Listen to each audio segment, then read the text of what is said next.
Karena akar segala kejahatan ialah cinta uang. Saya Agustinus. Selamat datang pada channel Touching Heavens, tempat kita mengenal dan belajar kebenaran firman Tuhan dalam Alkitab. Karena Alkitab membimbing hidup kepada Kristus.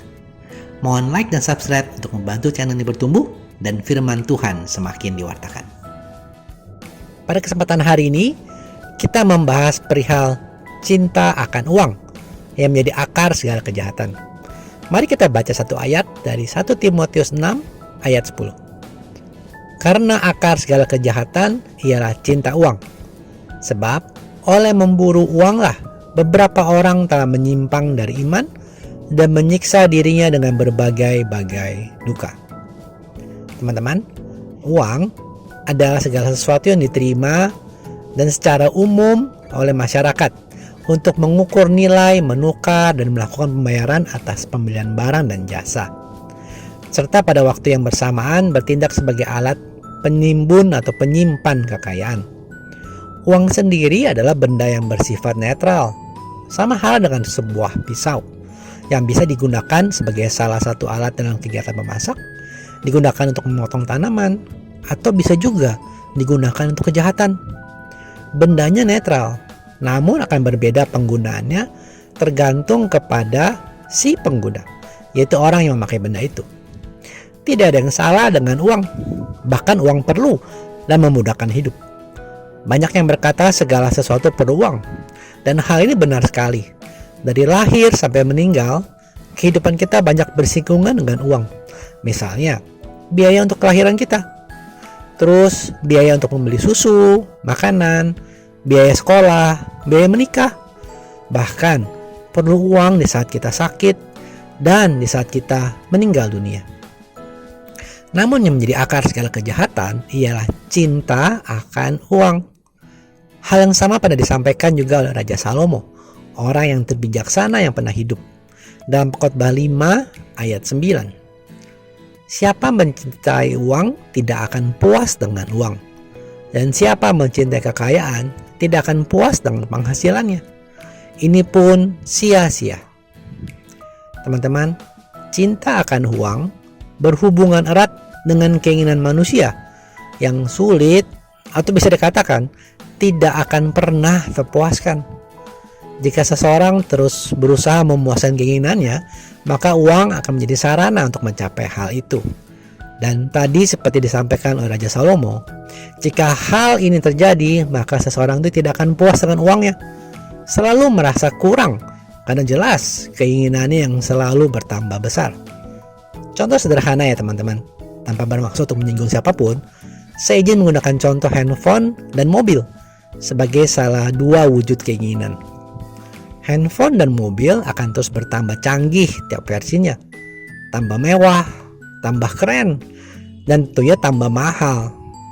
Jika lifestyle seperti ini yang menjadi keinginan seseorang, maka uangnya akan terasa kurang, meski bagi standar orang lain uangnya sudah banyak. Dan hal ini yang bisa memicu kejahatan.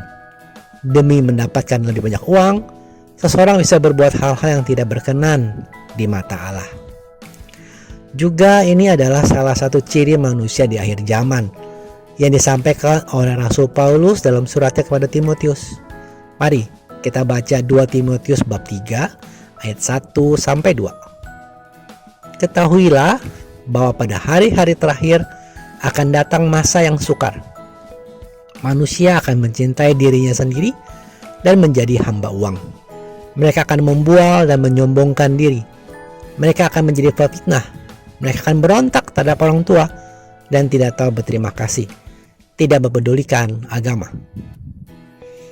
Dikatakan di ayat tadi teman-teman, manusia akan membual dan menyombongkan diri. Bukankah hal ini terjadi di media sosial dengan posting para sultan itu ya? Mobil mewah, handphone terbaru, tas, baju, desainer kelas dunia. Entah dari mana uangnya. Hal lain yang punya konsekuensi mengerikan dari cinta akan uang adalah keterikatan dengan dunia. Di saat seseorang terikat dengan dunia, maka dikatakan oleh Tuhan Yesus sendiri, seseorang itu menjadi sulit atau sukar masuk ke dalam kerajaan Allah. bisa kita baca dari Markus 10 ayat 22 sampai 23. Perkataan Tuhan Yesus begini. Mendengar perkataan itu, ia menjadi kecewa, lalu pergi dengan sedihnya sebanyak hartanya.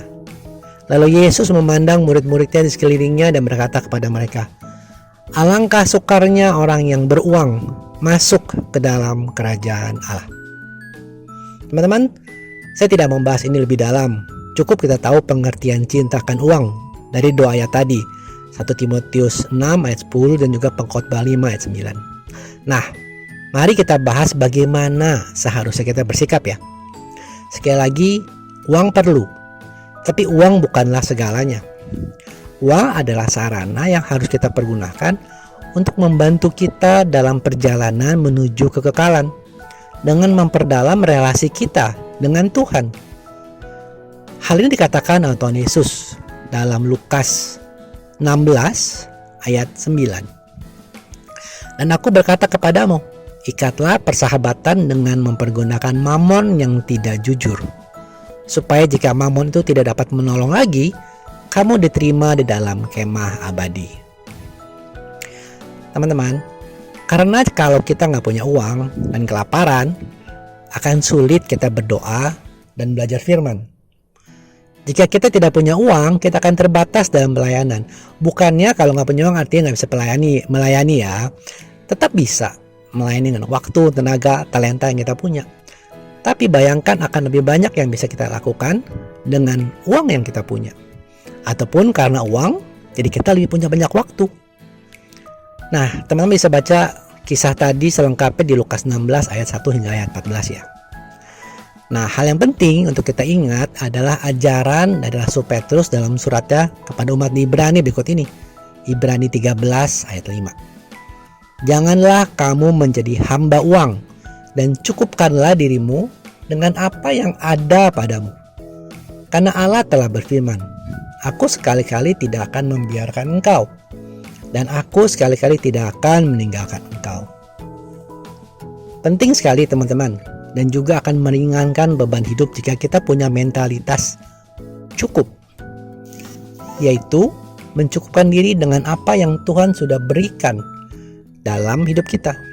Kembali lagi, bukan artinya kita harus ongkang-ongkang kaki aja, tidak bergiat, tidak bekerja. Tapi mentalitas ini mengajarkan rasa cukup. Di saat berkatmu bertambah, di saat uangmu bertambah, jangan langsung menambah lifestyle. Tidak perlu ganti mobil baru di saat mobilmu yang sekarang masih cukup. Tidak perlu handphone baru jika handphonemu sekarang masih cukup. Apalagi jangan sampai tambah istri baru ya.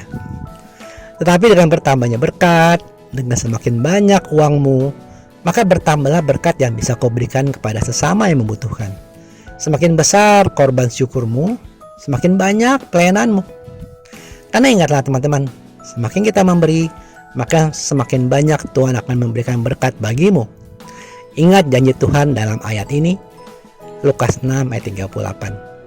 Berilah dan kamu akan diberi. Suatu takaran yang baik, yang dipadatkan, yang diguncang, dan yang tumpah keluar akan dicurahkan ke dalam ribaanmu. Sebab ukuran yang kamu pakai untuk mengukur akan diukurkan kepadamu. Dan sebagai penutup, ada satu doa yang disampaikan oleh Raja Salomo yang baik juga kita doakan. Mari kita bersama baca dari Amsal 30 ayat 7 sampai 9. Dua hal aku mohon kepadamu, jangan itu kau tolak sebelum aku mati, yakni jauhkanlah daripadaku kecurangan dan kebohongan. Jangan berikan kepadaku kemiskinan atau kekayaan. Berikanlah aku menikmati makanan yang menjadi bagianku, supaya kalau aku kenyang, aku tidak menyangkalmu dan berkata, siapa Tuhan itu? Atau kalau aku miskin, aku mencuri dan mencemarkan nama Allahku. Teman-teman, cukupkanlah dirimu dan perbesar karya pelayananmu, agar nama Tuhan Yesus semakin ditinggikan dan semakin banyak orang datang untuk mendapat keselamatan. Terima kasih sudah menyaksikan. Sampai bertemu pada video kanal Alkitab Rabu depan. Kasih karunia Tuhan Yesus Kristus menyertai Anda semua.